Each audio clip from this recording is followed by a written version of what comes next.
Pagi itu Kuncarsono memandu satu kelompok berisi belasan orang menjelajah tempat bersejarah di bekas kawasan pelabuhan kuno di Surabaya, kawasan Kalimas. Kuncar adalah salah satu founder komunitas Begandring, sebuah kumpulan orang dengan berbagai latar belakang yang tekun mengumpulkan fragmen-fragmen sejarah kota. Di masa lalu, kapal-kapal dari berbagai daerah bersandar di pelabuhan Kalimas selama ini.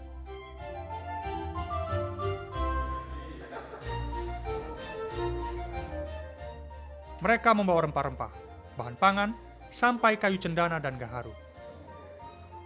Pada pula para perantara komoditas ini, diantaranya berasal dari India.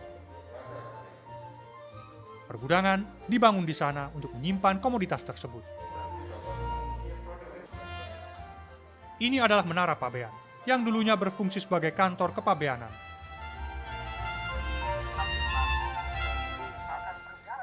Kini menara ini ditinggali keluarga keturunan Tionghoa. Begandring, kata Kuncar, mengajak partisipasi warga untuk merangkai sejarah kawasan tempat mereka tinggal. Mereka tak ingin kajian sejarah hanya menjadi monopoli akademisi yang mencerabut akar ingatan warga yang dipelihara secara turun-temurun.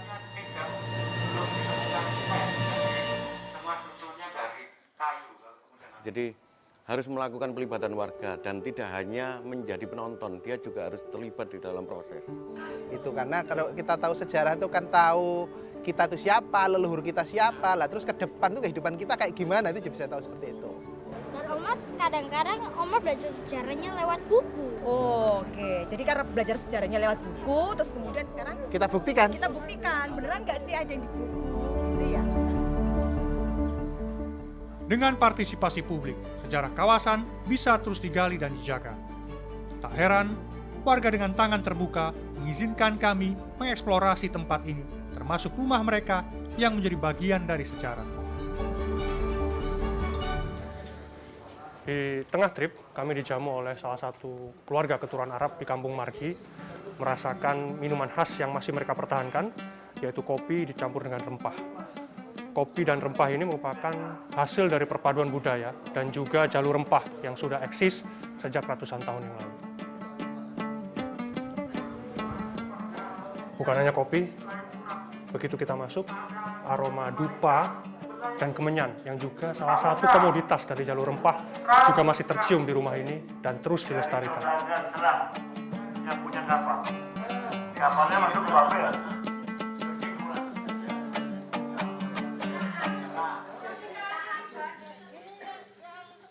Ada salah satu keluarga saudagar rempah-rempah asal Sulawesi yang masyhur di kawasan ini, Sagipodin. Kelak, anak turun Sagipodin bernama Hasan Gipo menjadi ketua pengurus besar Nahdlatul Ulama atau NU dan Kiai Haji Mas Mansur yang menjadi pahlawan revolusi sekaligus tokoh sentral Muhammadiyah, dua ormas terbesar di tanah air. Karena berdagang itu berdagang rempah-rempah, mengambil rempah-rempahnya juga dari daerah sana Sulawesi, kemudian unloadingnya di sini di Kalimas waktu itu, dan kemudian akhirnya disebarkan dari sini, kemudian disebarkan kemana-mana. Karena semua dimakamkan diambil, jadi ada makam keluarga ibu. Jalan di samping pelabuhan Kalimas selama ini menjadi bukti betapa besar pengaruh keluarga Sagipodin. Bahkan jalan ini dulunya dinamakan Jalan Gipo karena seluruh pergudangan milik keluarga ini. Di area ini ada sebuah langgar atau musola milik keluarga Sagipodin yang berhasil diselamatkan komunitas Begandring dari kehancuran. Dengan partisipasi warga, sejarah langgar kembali dihidupkan setelah nyaris dialihfungsikan menjadi gudang.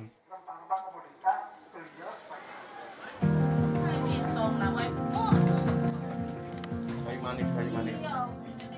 Menurut Sylvie, sejumlah kerabatnya juga masih setia berdagang rempah meski tak sekolosal leluhurnya. Tak sulit menemukan rempah-rempah di pasar Pabean. Rempah-rempah kini tak sekadar pala, cengkeh, dan lada.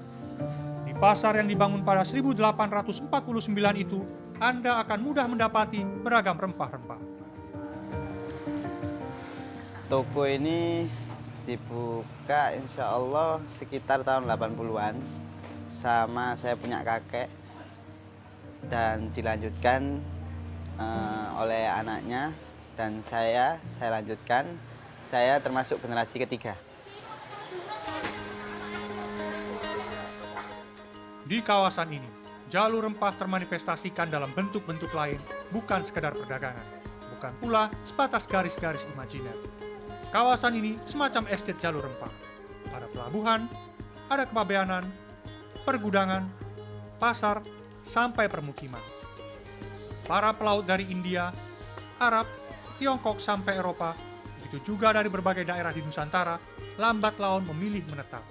Interaksi mereka melahirkan percampuran budaya, gaya arsitektur, kuliner, bahasa, sampai ekspresi keagamaan. Semuanya masih eksis meski ratusan tahun berlalu.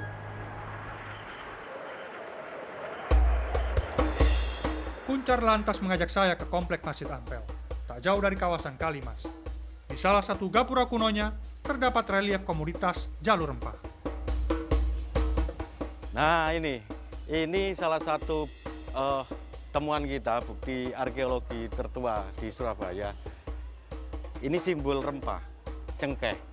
Jadi kalau kita melihat ada 4 cengkeh dan daunnya, ini menunjukkan bahwa di era ketika periode ini dibangun, kami memperkirakan abad ke-16 tahun 1500 pasca Sunan Ampel meninggal.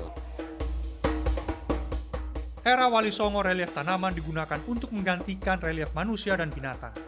Ini menjadi cara moderat penyebaran Islam kala itu. Relief lain diukir berbentuk bunga lawang atau pekat.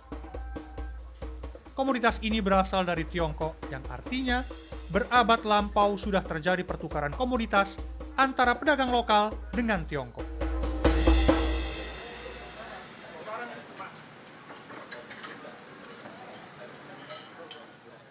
Petualangan ini kami tutup dengan satu menu makanan khas Ampel, gulai Mariam. Jejak jalur rempah ada dalam sepiring kuliner ini. Satu bukti lagi bahwa jalur rempah bukan sekadar imajinasi. Sungguh, dahaga saya tentang jejak jalur rempah terbayar lunas di kawasan ini. Selain soal cita rasa ya, apa yang bisa diceritakan dalam sepiring gulai Mariam ini? Ini menu yang nggak ditemukan di kota lain, bahkan di Jakarta gitu misalnya, nggak akan ketemu model ini. Nah, tapi kalau kemudian ada gulai kacang hijau dengan lontong, ini percampuran antara Madura, Jawa, dan India. Ditambah lagi ini, orang kita menyebutnya roti Mariam. Iya, di Malaysia namanya roti canai, di Singapura namanya roti prata. Saya sendiri sebenarnya lahir dan besar di kawasan Ampel.